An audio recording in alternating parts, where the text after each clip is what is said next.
Greetings, fellow explorers. I am King Rome, your trusted guide to the marvels of our world. Today we're diving into the heart of France, a country so gorgeous it makes the Mona Lisa blush. We're about to journey through the top 12 beautiful places that are as irresistible as a fresh baguette out of the oven. As a travel enthusiast, I'm as excited as a cat in a yarn store to guide you through this journey, so buckle up, because we're about to embark on a whirlwind tour of France, minus the jet lag. First stop, the French Riviera, or as the locals call it, the Côte d'Azur. It's so glamorous, even the seagulls wear sunglasses. Now, let's take a stroll along the sun-drenched coastline. This place is a playground for the rich, famous, and anyone who appreciates the finer things in life. The beaches? Oh, they're not just sand and water, they're like glittering diamonds scattered along the azure coastline. And let's not forget the yachts. They aren't just boats bobbing in the harbor, these are floating mansions decked out with every luxury you can imagine. I mean, some of these yachts are so big they make the Titanic look like a rubber duck in a bathtub. But don't let the opulence intimidate you. The French Riviera is all about savoring the good life, whether that's enjoying a café au lait in a quaint bistro or just watching the world go by. And that, my friends, was just a taste of the French Riviera. On to the next. And now, we're off to the iconic Eiffel Tower, the symbol of Paris and indeed France. Standing tall at over 1,000 feet, this marvelous feat of engineering and design is a testament to human ingenuity. Built for the 1889 World Fair, the Eiffel Tower was initially met with criticism, but today, it's the most visited paid monument in the world. Now let's take an elevator up to the top. The view from here is nothing short of breathtaking. The city unfolds before our eyes like a beautiful tapestry, with the River Seine meandering through like a silver ribbon. Day or night, rain or shine, the view from the Eiffel Tower never fails to impress. As the sun sets, the tower lights up, transforming into a dazzling beacon that can be seen from miles away. It's a sight that truly embodies the spirit of Paris, romantic, beautiful, and always enchanting. And that, my friends, was the Eiffel Tower, a must-visit when in France. Now let's move on. Next, we visit the enchanting Mont Saint-Michel, a medieval abbey perched on a rocky islet. It's like stepping into a fairy tale. This UNESCO World Heritage Site is a marvel of medieval architecture with its Gothic spires, stout defensive walls, and delicate flying buttresses. It's not just the abbey that's impressive, though. The surrounding bay is home to some of the highest tides in Europe. Twice a day the sea rushes in from miles around at an astonishing speed, transforming the mount into an island.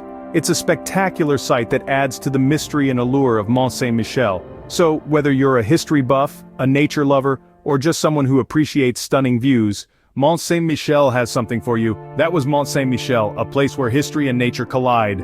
Onwards. Now, let's step into the opulence of the Palace of Versailles. As a symbol of the absolute monarchy of the Ancien Regime, the Palace of Versailles is a majestic testament to royal extravagance. The main attractions here are the Hall of Mirrors, the King's Grand Apartments, and the Museum of the History of France.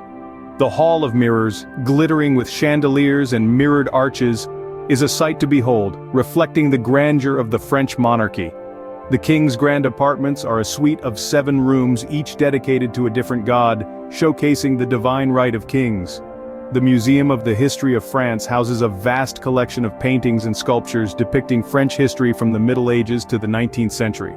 But the palace isn't just about the interiors. The gardens are equally impressive with their geometrically aligned terraces, trees, and fountains, a perfect example of French formal garden design. That was the Palace of Versailles, a testament to royal extravagance. Let's keep moving. Next, we pay homage at the Dday beaches, where history was made during World War II. These are a series of 5 beaches: Utah, Omaha, Gold, Juno, and Sword, where the Allies landed in Normandy on June 6, 1944. Today they stand peaceful and serene, a stark contrast to the pivotal day that marked the beginning of the end of World War II. As we walk along the shore, the memorials, museums, and cemeteries are powerful reminders of the sacrifices made here. The echoes of the past reverberate through the silence, offering a poignant experience to visitors. Whether you're a history buff or a casual tourist, a visit to the Dday beaches is sure to leave you with a deep sense of reflection and remembrance. That was a visit to the Dday beaches, a place of reflection and remembrance. Let's continue our journey. Now let's head to the French Alps, a paradise for nature lovers and adventure seekers. Imagine towering snow-capped peaks that touch the sky, alpine meadows that look like they've been pulled straight out of a storybook, and crystal-clear lakes that perfectly mirror the beauty above. The French Alps are not just about jaw-dropping landscapes though. It's a haven for outdoor activities too. Want to feel the rush of adrenaline? Try skiing down the slopes. Prefer a slower pace? Hiking trails offer a serene communion with nature. More of a daredevil? Mountaineering challenges are aplenty. Beyond the adventure, the region is dotted with charming mountain villages that seem frozen in time, and the Savoyard cuisine here is a must-try.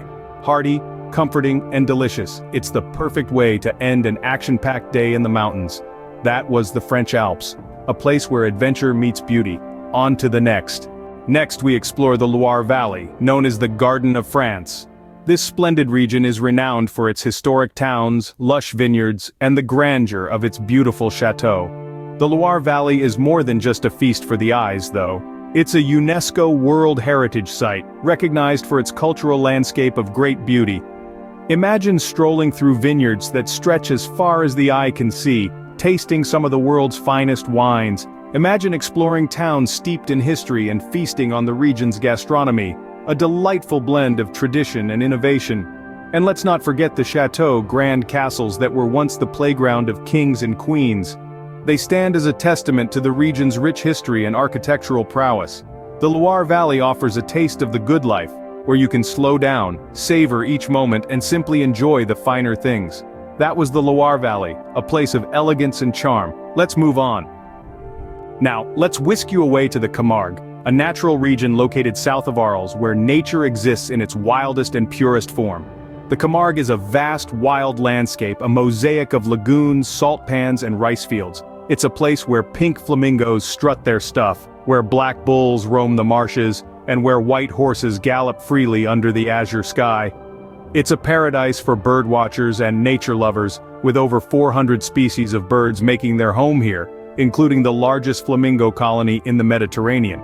But the Camargue isn't just about wildlife.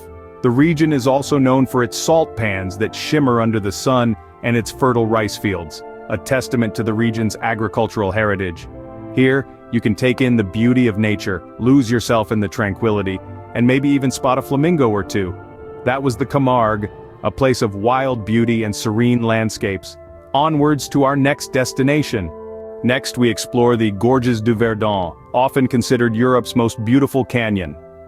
As we journey through this stunning river canyon, we're greeted by towering cliffs that reach up to 700 meters in height. These limestone walls, carved out by the Verdon River over the millennia, are a sight to behold. The Gorges du Verdon isn't just a pretty face though, it's also a paradise for outdoor activities. Whether you're a fan of hiking, rock climbing, or water sports, there's something here for every adventurer. And let's not forget the river itself. The turquoise-green color of the Verdon River gives the canyon its unique character, a stark contrast to the rugged gray cliffs that tower on either side. That was the Gorges du Verdon, a place of stunning natural beauty. Let's keep moving. Now let's visit the Chateau de Chambord, one of the most recognizable chateaux in the world. As we approach this iconic monument, we are immediately struck by its grandeur. The Chateau de Chambord is a masterpiece of the French Renaissance, a time of great cultural and intellectual change. This architectural wonder is known for its unique blend of traditional French medieval forms with classical Renaissance structures, a perfect marriage of the old and the new. As we step inside, we're greeted by an astonishing number of rooms, 440 to be exact, and with 365 fireplaces, there's one for every day of the year, not to mention the 84 staircases, each one a work of art in its own right. That was the Chateau de Chambord, a jewel of the French Renaissance. On to the next. Next we head to the Puy de Dôme, one of the youngest volcanoes in the Chaîne des Puys region of Massif Central. This large lava dome is a sight to behold, standing tall and majestic against the sky, a testament to the raw power of nature. It's one of the most visited sites in the Auvergne region, a magnet for nature lovers and history buffs alike. As we make our way up the winding trail, we're rewarded with panoramic views of the Chaîne des Puys, a chain of cinder cones, lava domes, and mares in the Massif Central. It's a hiker's paradise, with trails that offer varying levels of difficulty and terrain. But the Puy de Dôme isn't just about natural beauty. At the summit, we find the Temple of Mercury, one of the largest Roman temples in Gaul. This ancient temple, dedicated to the Roman god Mercury, adds a touch of historical intrigue to our visit. That was the Puy de Dôme, a place where natural beauty meets historical significance. Onwards to our next destination. Next up, the Louvre Museum, home to more art than a hipster's apartment. As we step into the hallowed halls of this historic monument, we're greeted by an overwhelming array of artistic masterpieces. We're talking about an astonishing collection of over 35,000 works of art spread across nearly 15 acres. That's right, folks, 15 acres. The Louvre's crown jewel is none other than the Mona Lisa. You know, the woman with that enigmatic smile who's become everyone's go-to profile picture. She's been playing hard to get since the 16th century, still not revealing whether she's smiling or smirking at all our attempts to decode her. The Louvre isn't just about Mona Lisa, though. With art from the Egyptian antiquities to classical sculptures and everything in between, it's like walking through a timeline of human creativity. And there you have it, the Louvre Museum, the art world's equivalent of a candy store. Moving on. Whew, that was quite a journey, wasn't it? If you've enjoyed our journey through France today, could you do me a kindness and click that like button? And if you haven't subscribed yet, what are you waiting for? Hit that subscribe button to join our community of explorers and never miss another adventure. Keep watching, keep exploring, and until our next adventure, au revoir and safe travels.